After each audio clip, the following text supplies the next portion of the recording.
Good afternoon, ladies and gentlemen. Welcome to the best panel in the ASEAN Summit, the sexiest summit ever. So, I'm a professor at the same time, Mekong Institute Fellow. So, as a professor, as a conference organizer, the best panel is always put after lunch. You know why? After lunch, your blood is where? Here, around here. This is an eye-opening session, insightful. I try to push up your blood to here. So I try to make it more entertaining as possible. So Japan is not so sexy for the last 2 decades, but it's becoming more attractive.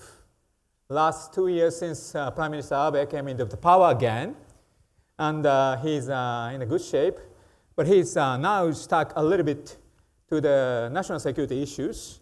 So tomorrow will be the big voting day for the National Security Act. So that's why some of my fellow ministers and the politicians are canceled to attend this summit. But we have the best people in the panel, best ever for the Japan summit, or Japan summit, no, Japan panel. So I hope you enjoy this discussion. So as I have mentioned, Japan is changing in many ways. We talk about not only stock market, investment opportunities, but what kind of change is happening socially, individual life, and the behavior of the corporations. So I hope you enjoy it. So allow me to make a brief introduction of the panelists. On my left, Mr. Kage-san is a senior advisor for the Blackstone, and he used to be a champion of the corporate pension fund management. And he was the CEO and the chairman of the UBS Asset Management in Japan. And on my right, Hirano-san. Hirano-san is KKR Japan CEO. He's very busy right now because, as I mentioned, a lot of changes happening in the corporate sector of Japan. And on my further right is Mr. Paul-san. Paul-san is very kindly downgraded Japan just yesterday, so to single A. So I really enjoy your mistake. So how big mistake you made, we talk about. Paul-san, thank you. He's a regional head of the Standard & Poor's and chief economist of the company. And further left is Miss Yamazaki-san. Yamazaki-san used to be number 2 in the most powerful government agency called Ministry of Finance. And especially the international affairs, he's supposed to take, he's supposed to take over the Kuroda-san's position in the future. Right now, advisor to the Ministry of Finance. So good sets. So I want to kickstart from Kage-san. Can you talk about what kind of change is happening inside Japan, individual society and the corporations, please? Yeah. Thank you, Tamura-san. Thank you. My key message today is now Japan is finally started to change, driven by dramatic change of mindset of business leaders, despite current 0% growth and 0% inflation rate. I'd suggest you from the macro basis. Until 2012, Japan is under strong vicious circle of 0% growth rate, 0% interest rate, 0 or minus inflation rate, which brings the very stronger yen, and which brings the kind of another vicious circle of zero growth. Current growth-oriented policy has struck this vicious circle, not completely, but some of the business leaders has dramatically changed their mind. Let me put it this way. This current, over the last 2 years, due to the foreign exchange rate change and stock exchange situation, as you are fully aware. The balance sheet of corporations as well as the institutional investors has dramatically improved. Under the vicious circle situation, the people are very conservative, not willing to take risk. But because of this change, the leaders started to consider taking risks. And that is the major change of why Japan is changing. Okay? I would add two other additional aspects. People may argue, under this current stagnant situation in Japan, is it real? I should point two issues. One is corporate profitability. Now, the very high level is still positive going forward. The major prospects forecast in 2015 and 2016 fiscal years is somewhere around 10% plus minus level. And that's why they are raising wages, especially for younger generations. And the younger generations are the kind of spending money, a lot of money compared with elderly people sitting on cash. And so this should stimulate domestic consumption in a year or two.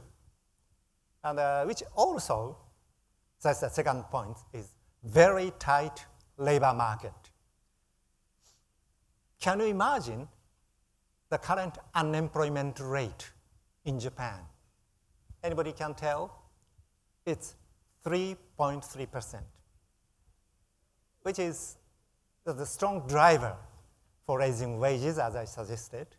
And so with these two positive factors on the macro basis, again, not all, but some of the business leaders' action should change Japan.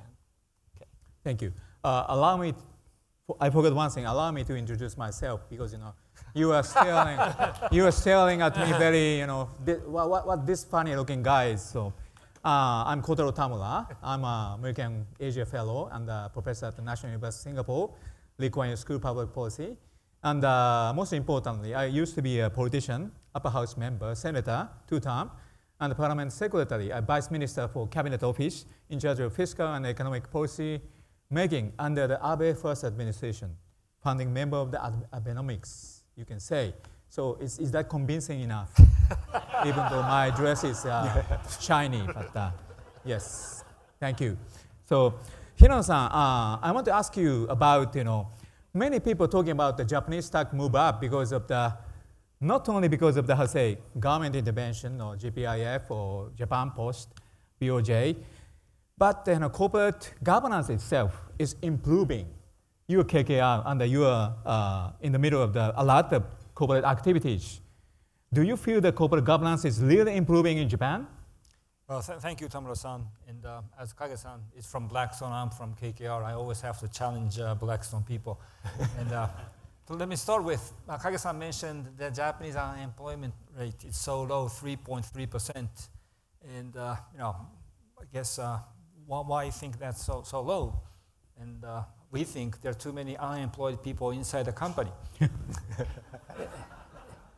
And so one of the improvements that we should see in a corporate governance is how company can really improve its productivity.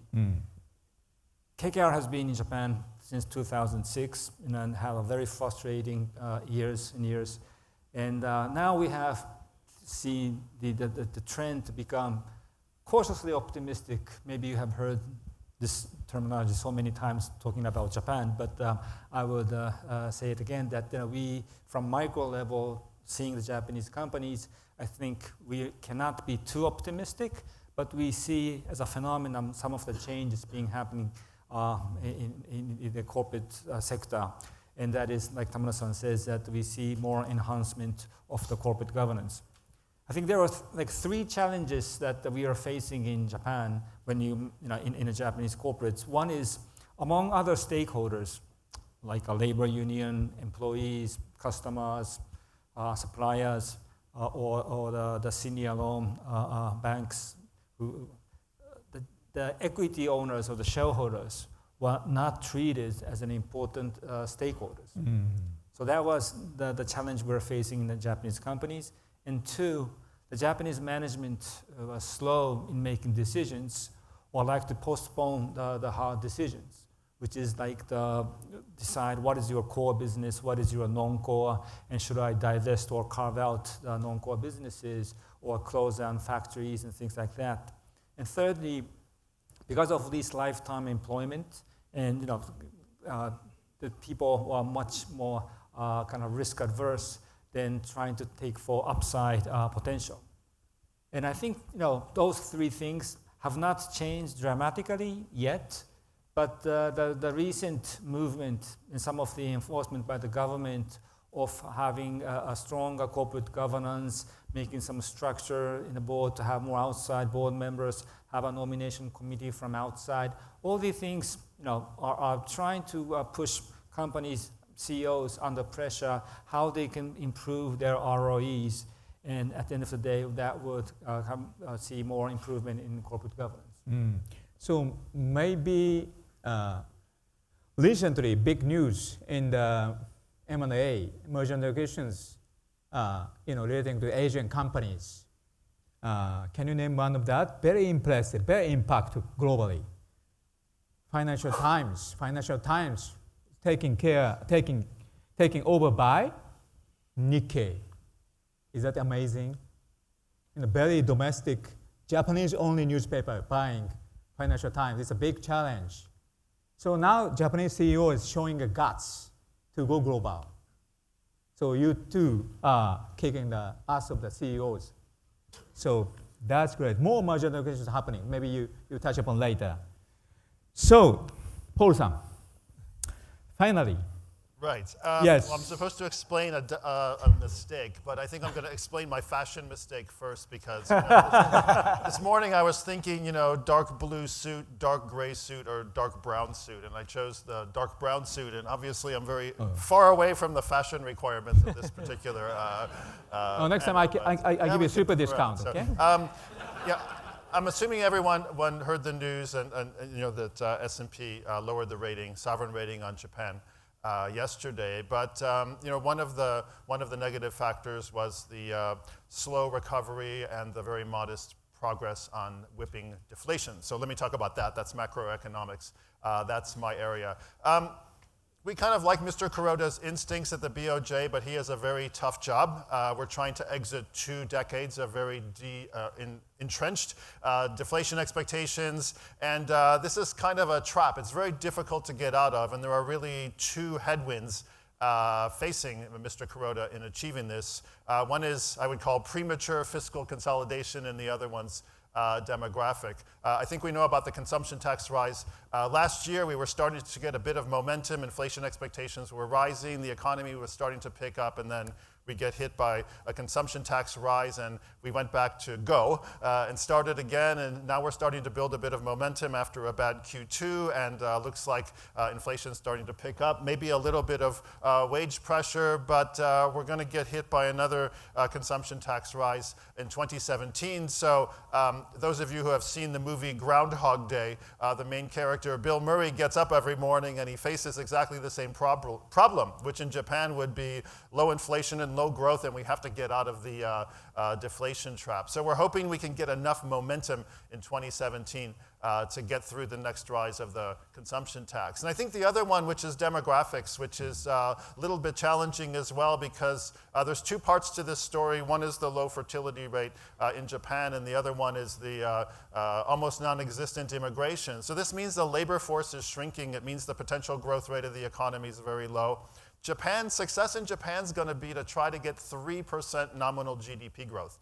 We were talking this morning about China and India, and these are places where we're debating whether growth is 6, 7, or 8, and that's real growth, and we're trying to get 3% nominal in Japan. So that's going to be a tough slog, but if we don't have much in the way of fertility and much in the way of immigration, it's going to make it that much harder. So I'll kind of leave it there. We're building our story again, and we're hoping we get some momentum going forward, but the next big test, I think, is going to be 2017 when we get the second half of the consumption tax increase. Tamara-san, back to you. So we have Mr. Minister of Finance. So, do you have any counter-argumentation to him? Thank you very much, Tamura-san. But first of all, I'm no more government official. So what I said is not representing the Ministry of Finance or the Japanese government, but I, at the same time, you are expecting that I will maybe show you that Japanese government's positions. So I'm a little bit mixed, but I try to do this very hard task. So first of all, Abenomics has already achieved a remarkable result. Say that corporate tax rate reductions from 34% to now 31% and still underway towards 20s. And capital investment increased by 7% in 2 years. And corporate profits is recording the historical high. And the employment, as Kage-san mentioned, that is very strong and wage increase is remarkable. But, people question that, but the second quarter's GDP was disappointing, negative. Yes, but this is primarily, due to the number one, that's a lagged adverse impact of the slowing U.S. growth in the first quarter on export and tepid domestic demand due to bad weather. So such as heavy rains, and both of which are believed to be short-lived. So hence, the Japanese economy is expected to recover moderately in the coming quarters. And as for corporate profit, Japanese corporates are holding massive retained earnings amounting to over 350 trillion yen, which is over 70% of GDP, and which is 8% higher than the previous year. So now that point of Abenomics is how to actually mobilize this retained earnings for paying as wages or dividends or buyback shares or as investment. So that's why that's corporate governance development, as Hirano-san mentioned, that is critical. And then finally, let me touch upon the fiscal policy because S&P's friend is here. So the Japanese government maintains the target of achieving the primary surplus in 2020. And furthermore, as a benchmark of our reform efforts, we are targeting to bring the primary deficit down to 1% of GDP in fiscal year 2018 and maintain the same trend growth of general policy expenses over the past 3 years until then. And at the same time, the government stands ready to take additional expenditure and revenue measures if needed, thereby making the fiscal plan more resilient to change in the economic environment. So through these efforts, Japan is committed to achieve both fiscal consolidation and economic revitalization. I'll stop here. Thank you. Thank you. So quick comment from Paul-san. So Japan is not only the country downgraded by you. Who else you downgraded this time? No, I think there was a standard. Well, we upgraded Korea yeah. at the same time yesterday, so we did a kind of. So which one? Korea. Korea? US? The US is not changed. Oh, okay, sorry. Yeah. That was last time. Okay. So Yamazaki-san touched upon the huge amount, $3 trillion amount of the retained earnings held by the Japanese corporations. Do you think such money, the usage of such money, is changing because of the corporate governance, better corporate governance? Do you see any change happening? Yeah, Yes. two aspects. Everybody criticizes that Japan is sitting on cash. But if you look around the world, US corporates are also sitting on cash over $1 trillion, whatever. Why? Because business leaders are not so confident to make money in 5 to 10 years' time. under the circumstances, especially because of the current high level of equity price. It comes down recently a little bit, but if it comes down, equity price comes down, it should be the opportunity to buy for US or Japanese companies. In fact, major problem in Japan, as everybody knows, is the demography, downsizing domestic market. So if Japanese corporation is focused Japanese market, it's a destined, determined failure. But because of the current mindset change I just mentioned, not all, but some of the business leaders started to consider to become A, Asian companies, and B, global companies. Apart from Toyota, Honda, Panasonic, they are already global companies. And, but apart from these champions, many other companies started to develop business in Japan. Take, for example, Minebear is a well-known success story in Japan. It's a miniature bearing company with 60-70% global kind of market share, which started 40 years ago in Singapore, 30 years ago in Thailand, and they produce more than 50% of their entire production in Thailand. And 7-Eleven currently having 56,000 shops all over the world. Only 1/3 is in Japan, half is in this area, Asian Pacific area. So people are trying to solve the demographic problems by going out. And Asia, in a sense, first we have long-term history, for 30 years, 40 years history, partnering in various countries and sharing the relatively closer culture than our Western counterparts. And also, there are increasing number of tourists from Asian countries to Japan. And 11 million so far in this year. And they could have great access to Japanese products, day-to-day life, day-to-day products, consumer products. So given the current situation of growing middle class in this part of the world, as Michael Milken suggested this morning, that Japan is working and living with growing middle class in Asia. And that should be the kind of one of the positives of Japan. Thank you. Thank you. So allow me to touch upon the tourism. Tourism will be huge industry in this century. According to the United Nations World Tourism Organization, that's the organization releasing the most, believable statistics. So number of tourists are increasing 10 times every 30 years. 2030, how many tourists globally will we be having? It's 2 billion tourists. It's a large business. So what kind of countries, what kind of condition need to be held by the country in order to receive more number of tourists? What kind of condition do you think? Weather, nature, culture, food. Have you ever been to, how many of you have ever been to my country? So thank you so much. And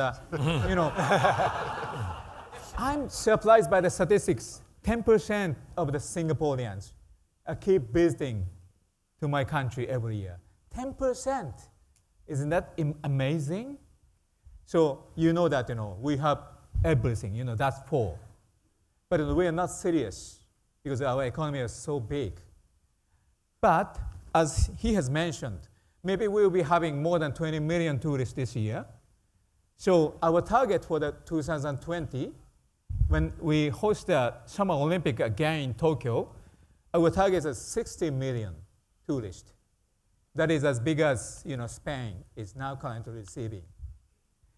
And average consumption spendings of the tourists to Japan is as big as 1/6 of the average Japanese citizen, single Japanese citizen, spend 1 year.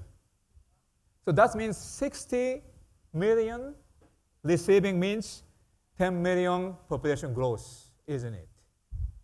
So Japan has everything. Japan will be doing more for the tourism. So this is kind of good demographic fix of Japan. So very convincing, yes. So I move back to the Hase, corporations activities. So now corporations, Japanese corporations, and taking over Hase, global players like I have mentioned.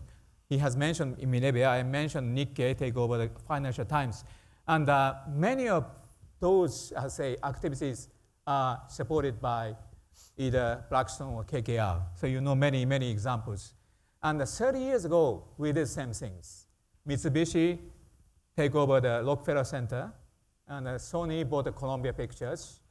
But result was not very successful. Cross-border M&A is very challenging by any players, by any country players. But this time, Hirano-san, do you think Japanese companies doing a cross-border M&A, do you think they will do the better job than 30 years ago? Well, I hope so. I don't see yet a dramatic improvement how they do so-called post-merger integration work.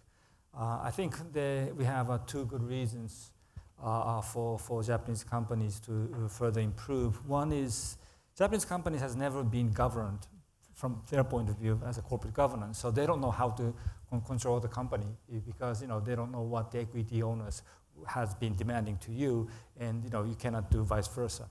And the second is really a cultural issue. First, like you said, Japanese culture has been very monoculture, and a lot of people are staying in the company with lifetime employment, so they don't really understand the people who works for different country, different companies. And so this lack of diversity, it makes it difficult for post-merger integration. And thirdly, this is a quite important thing which academic people doesn't really want to touch upon, but this compensation scheme difference. It makes a lot of difference when you try to put together 2 companies. And so, but I have seen some of the Japanese companies changing by changing their compensation schemes, trying to have more diversity. So I think they should do a better job than 20, 30 years ago. But still, I think they're on the kind of a learning curve and needs to do a lot, do it in a more speedy way. Thank you. And I want to go to the next subject. Next subject is China's impact to Japanese economy. So since this morning, we are talking a lot about China. And China is a big neighbor to another big economy called Japan. Of course, China's impact is huge globally, especially Southeast Asia a lot. But number 2 economy to number 3 economy must be not negative. So it must be very big. So in a good way, positively and negatively. Some investors say that more money is rushing out from China to Japan. It's maybe can be said in good thing, but at the same time, negative impact is huge. So, Paul-san, you recently visited Beijing. How do you think there has a Chinese economic current situation and possible impact to Japanese economy? Okay, well, yeah, I was in Beijing last week. I think the thing that surprised me, people on the mainland are always more optimistic about the Chinese economy than the international press, which probably goes too far the other way. But what really impressed me was the number of measures the Chinese government is implementing to try to keep growth high. So Big increase in fiscal spending. The policy banks are lending. The SOEs are continuing to pay workers even though the SOEs are not operating. Local governments are getting debt restructuring operations. Banks are using forbearance. So all these things kind of suggest that the authorities are serious about making their growth targets. So I wouldn't bet the ranch that they're going to get to 7 this year, but I think some of these stories about these hard landings, China going to 3-4% growth, at least for the near term, don't sort of resonate with me. The other thing is that China still has lots of public space. The broadly measured public sector debt is only about 60% of GDP. So if they're going to throw the balance sheet at the economy to try to keep growth higher for longer, we think they can do that for a while. That's not a high quality sort of scenario. I would prefer to see them have a lower, more sustainable growth rate. But near term, not too much danger, but eventually China's going to have to adjust, investment's going to have to drop, and then who in Asia is kind of on the short list? Who's going to get hit hardest by a China investment slowdown, and who's relatively okay? We've done some modeling work with this, and Taiwan and Hong Kong take the biggest hits. Australia is not too far behind given the close trade linkages through the commodity sector. Singapore's up there as well just because Singapore makes money when stuff flies around the region. And Korea's up there as well because Korea has very strong trade links now with China. Surprisingly, Japan is at the low end of that sort of distribution. Japan, I would say, is a relatively low beta with respect to a Chinese investment slowdown. Not because there aren't any trade links and not because there aren't any economic links. It's just because relative to the size of Japan, Japan's a very large economy, we don't think it's going to be on the list of most heavily hit countries. Currency might strengthen considerably. What we've seen over the last couple of months, we've been in a risk-off environment. Markets are nervous. Every currency in Asia has depreciated except for Japan. Japanese yen is seen as a safe haven, so the yen got pushed up to 115. We're back down again. But if we go into a world where we're in a downside or a negative scenario and China starts to really slow, I think it's going to push the yen in the wrong direction from a perspective of generating kind of inflation pressures. Thank you. I don't want to make this session a China session, but one more question about China is that the many media is covering devaluation of the renminbi as a currency war. But you have many friends over there in China in the currency regime. So do you have any comment on that? Yeah, this is a touchy issues, but now apart from my former position, that my personal view is that if you look at effective exchange rate of major currencies, that if that 2010 is 100, yen is currently around declined by 30%, 70, and euro is a bit lower than 100, and US dollar is of course that's over 100, and renminbi is obviously at 130 and more. So that in last 2 years time, maybe that effective exchange rate of renminbi has appreciated very sharply. So in that sense, I think that in market demand and the supply could justify that a bit adjustment towards that cheaper renminbi against not necessarily dollar. I'm talking about the effective exchange rate, which means that a little bit devaluation against baskets. And I don't think that Chinese authority did it to make profit, to increase that export volume, but rather to maybe accept some external request to make renminbi more flexible currency regimes and to reflect better the fundamentals of the economies. So that's why that what I think is that really needed is not just to devalue the renminbi, but make good communication with the market, which means that if from demand and supply that the renminbi need to increase, Chinese authority also allow to appreciate renminbi against the basket. So I think that some miscommunication between the authority and the market cause some misunderstanding of the currency policies as well as stock market movement. And also that's uncertainty about or the credibility of the Chinese GDP growth rate may cause the recent turmoil. But very frankly, I think that the response of the market was too much pessimistic. So I hope that this market perception will change to the normal situation. Thank you. Yamazaki-san, you said you are no more the government officials. Yeah. So you have more freedom to talk about many things, including government policies. Yes. So, I have a fun question. This question is asked several times since I'm here from the morning. Do you think, BOJ will do another easing and another fiscal stimulus done by the Japanese government after, this diet session will be happening in the short run? Yeah, if you listen to what I mentioned at the very first, as for the fiscal policies,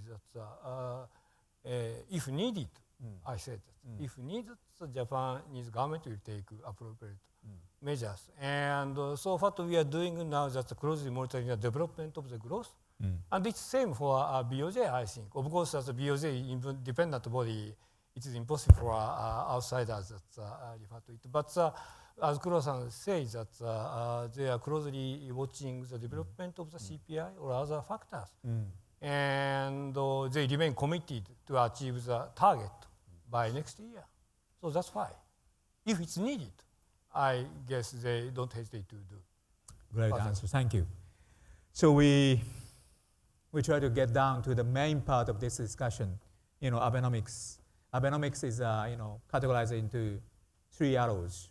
First arrow, fiscal stimulus. Second arrow, QE. And the third arrow is the structural reform. The first arrow, second arrow is happening for sure. It's already happened, and it may be happening, if necessary. But structural reform, third arrows, even inside the Japanese soil, you mean the Japanese people, especially outside of Japanese territory, foreigners, keep mentioning, what is the third arrow? I don't see any third arrow. Third arrow is an invisible thing, or third arrow is nothing, or it's slowly happening. So I want you to talk about this. So, Hirano-san, as a private sector people, do you think Abenomics third arrow is happening? And can you describe what it is? It's a good question, but I don't think there is really a third arrow, whether it's good or bad. It's really about small 1,000 needles could be seen as an arrow looking from the distance. But I don't think there is one single thing that could change the economy or the country, wherever Japan or any other countries. But in Japan, I think that definitely you need to change small rules, deregulate many areas, and maybe when you pile up, it could be more than 1,000, but that needs to be initiated by the government. But also, on top of those deregulations, I think there are 2 other things we need to change or make it as a third arrow. One is really change the people's mindset. Like we discussed, we should not be afraid of making mistakes, or we should not penalize people from making one wrong judgment or bad investments, because then people will just be risk averse and will never compete with the global players. And secondly is to accept more diversity. This is not only coming from the deregulation, accepting more immigration, but really we should be more flexible to other people's ideas, whatever the difference is, including the cultural stuff, or you never be able to manage a company on a global basis. So I would say if you would put together all these things as a third arrow, yes, we need to have those things.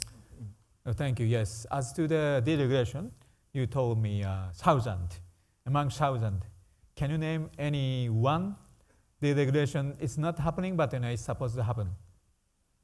Well, when we were traveling, on the Uber, avoid traffic jam to university, right? And we don't have Uber in Japan because there are some restrictions, regulations to protect the taxi drivers or taxi industries, or because you don't qualify as a driver, and so there's very restrictions for people to be more flexible.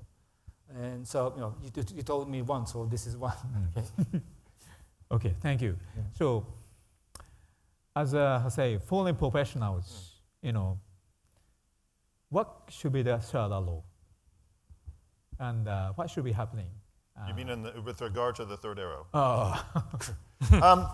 Yeah, I mean, I sort of get that story where it's not as if we can list 2 or 3 things and it's going to happen. We were talking again about India this morning, and we said, well, if they do the goods and services tax, land reform, and tamp down on corruption, wonderful things can happen. And I think in Japan, it's going to be a lot more complicated and a lot smaller steps. But it is a mindset as well, right? It's a mindset where we've had entrenched expectations. And even if the third arrow is the smallest of the 3 by far, it doesn't really prohibit the BOJ of doing its job, which is to generate inflation expectations and, as I said before, get the nominal growth up. So I guess our view is we're not expecting fireworks on the third arrow. A lot of small things, corporate governance and rules and regulations, but no kind of big boxes to check and then it's done and we can move on to the next thing. It's going to be very incremental, I think. Thank you.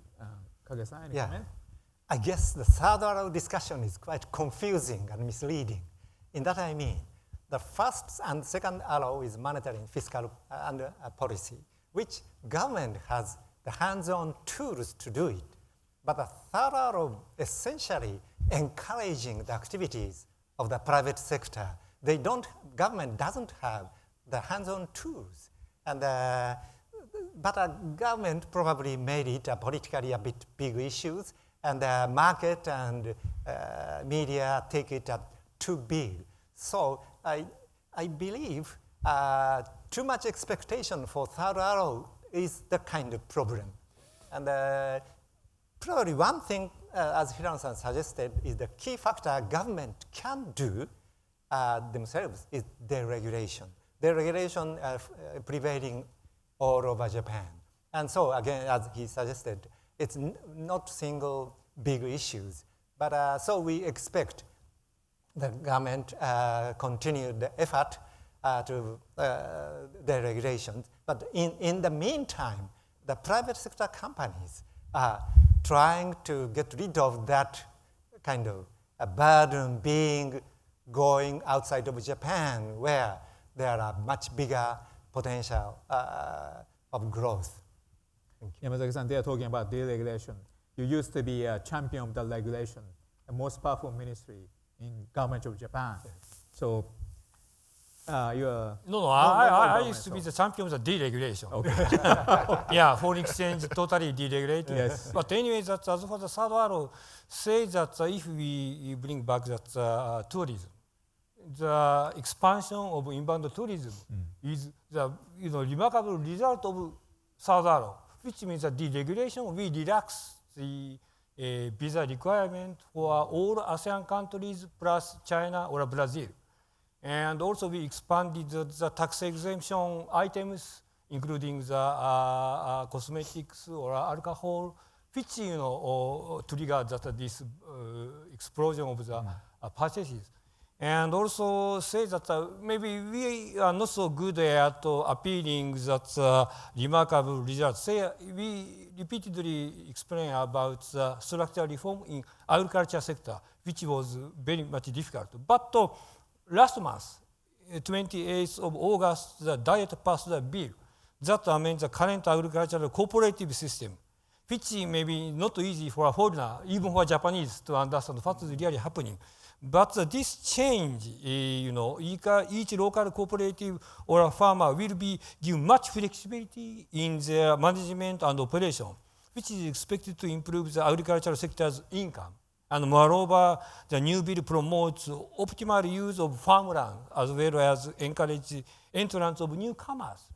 And another example is that we are now promoting the further introduce of FDIs. And Japanese government is now planning say that number one, overcoming language barrier in daily life, or number two, make internet connection easier, or number three, receive business jets in local airports. Number four, enhance educational environment for foreign children from overseas. Or number five, strengthen consultation service for foreign companies, which may be easier for you to understand. So there are so many lists, and what is really needed to Japanese government more to appeal in details, yeah, more kind of. Okay, so are we sexy enough? Of course, yes, yes. So allow me to touch upon the important point, which I think it must be a center pillar of the Abenomics third law. It's I don't call it immigration, but demographic fix. Taking people from outside. That's really happening from this year. For the first time in the history of Japan, Japanese government will allow inside the strategic economic zone to import the qualified house helpers, foreign house helpers to Japan. And from next year, we try to take nurses and caregivers to Japan's soil for the first time in Japan under the technical trainee system. This is a big change. Little by little, but we start from most convincing area. Convincing means general public is still allergic to foreign labor. But general public can understand because we are aging, super aging society, and young people, population is small, and they don't take care of the senior people. So we need the people. Robot is enough developed for taking care of the seniors, unfortunately. So we need the people, physical people from foreign country to take care of the seniors. So from convincing area, Japanese government is now opening the gate to global labor markets to come in to Japan. So I think this is a phenomenal change. And Prime Minister Abe made a very fast step. It's a small, but it's going to be a huge leap to change the demography of Japan in a good way. So I think I want to touch upon, I want to put the strengths, I want to put the spotlight onto this. Little by little, seems small, but convincing way, Japan is opening a gate to foreign labor. I think it's a very, very important point. Japan is moving because productivity we have to push up, but at the same time, without doing nothing about our population, Japan cannot be prosper again. So this is happening. I would like to mention that this is one of the main pillars of the Abenomics third law. And in addition to this, as I have mentioned, tourism. Tourism is not for the emerging country job. Tourism can be a big business even in the advanced economy like Japan, and can be the big business at the same time good demographic fix in case of Japan. So I want to underline this point as well. So we have less than 10 minutes. So if you don't have any points you want to add, if you're happy to take any questions. So I want to take questions, not a speech, please. Please begin with W or H, please. Any questions?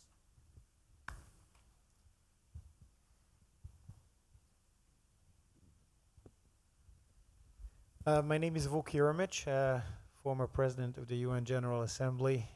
Thank you very much, Kotaro, for putting together such an exciting panel. It was really a very interesting discussion. Later this evening, we're going to listen from the Asia Infrastructure Investment Bank incoming head. a lot of people are talking about the Asia Infrastructure Bank. The United States and Japan have not decided to join the bank, at least at this stage. How do you see the bank, and is there potential for perhaps cooperation in the future with the bank? Thank you. Yamazaki-san was in charge at the time of this issue. Can you make a comment? Yes. Thank you very much. Yeah, we are now that we have very good communication with Chinese authorities who are responsible for AIIB, and also we are directly talking with AIIB executive staffs. And we are now, cooperating to make good projects as a first project for AIIB, maybe co-financing with other MDBs or even possibly some bilateral institutions. Because we fully share the view that to better address the needs infrastructure financing in this region is very much needed. So we never, Japan, or I don't refer to US, but anyway, Japan never countered AIIB. We are not, confronting AIIB. The reason why we did not join when we were in the spring was that we are not yet convinced that if this new institution is really well governed, well responsible institutions which was providing big capitals. Because in case of Japan, that given the Japan's share, maybe we need to provide around more than 200 billion yen to these new institutions. And but as you know that some European countries joining, and with European countries from inside and us from outside, being cooperating, asking China or this AIIB secretary to improve the governance of these institutions. And it looks to me they're making efforts to do so. But anyway, what is really needed to see is the outcome of the any rules of the governance, or even maybe need to see the actual implementation of this. So we are closely monitoring the development of this institution. Okay. One more quick question. Yes. No, he's coming. My name is Ivan from Algebris. A nice and easy question to follow up on Vuk's question. What do you think were Prime Minister Abe's biggest mistakes so far? Biggest mistakes? Mistakes? If any. I think I'm in charge of mistakes today, so I'll take that question.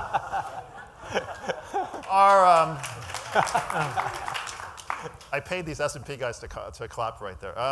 Yeah, I guess the mistake, if there was one, was in the sequencing. So if we're going to have this successful reflation of the economy and get growth going, get inflation going, the sequencing is important. So I guess we would say make sure we get the momentum in the economy going, we get sustainable growth, inflation where we want it, then we can do the fiscal tightening. I think the first rise in the consumption tax, the timing was a bit too early because it knocked the economy back into recession, and we don't want to get into this kind of zigzag growth story where we have a couple of good quarters and then we have a recession, and it would be better to just get the foundations for growth in place and then do the consolidation.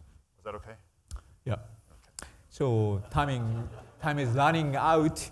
I hope you had a good time. My last word is 3 letters, BMC, by my country. Thank you so much.